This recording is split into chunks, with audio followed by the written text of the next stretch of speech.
Hi everyone, it is Fitz with your daily delivery. Hope you are doing well. I am terrific.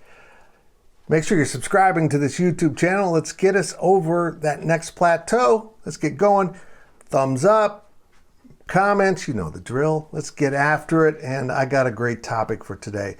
As K-State prepares to go to Missouri, I got something else on my mind today because a story popped up on my Twitter feed. Sorry, Elon, not calling it X. On my Twitter feed about Dabo Swinney still belly aching, not really, but still kind of talking about the NIL and transfer portal. I've been in this profession so long now that the young guys have turned into old grumpy guys. I mean, you got Dabo over here in Clemson, and now you got Mike Gundy being the old grumpy guy in the conference. I don't know what's going on. Take it from me.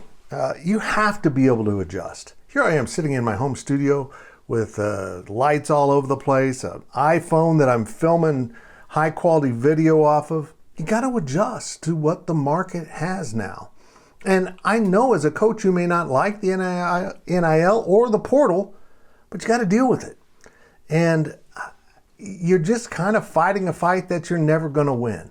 And in fact, you're going to lose. Dabo Swinney's lost 3 of his last 4. That's right, Clemson has lost 3 of their last 4 heading into the weekend. That's pretty remarkable because that's not a program that loses that often. But this pushback against the NIL, I think, is going to have an impact. There's kind of a sweet spot that you have to find with NIL.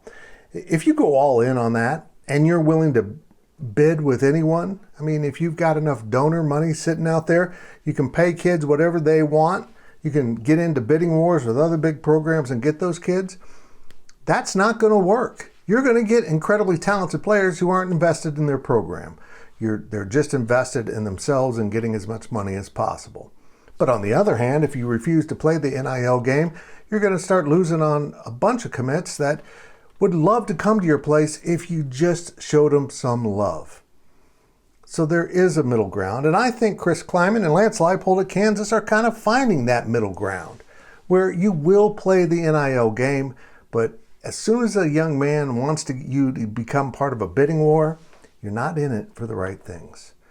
So I understand it's hard to adjust. But if you're Dabo or Coach Gundy or even maybe Brent Venables at Oklahoma, times have changed.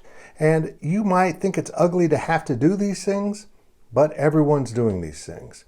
The NIL isn't loading up all of the best talent at certain schools. It's spreading that talent all over college football.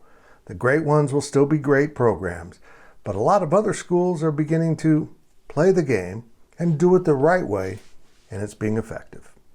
We'll see how it all plays out. But if you don't change, you get left behind. Trust me.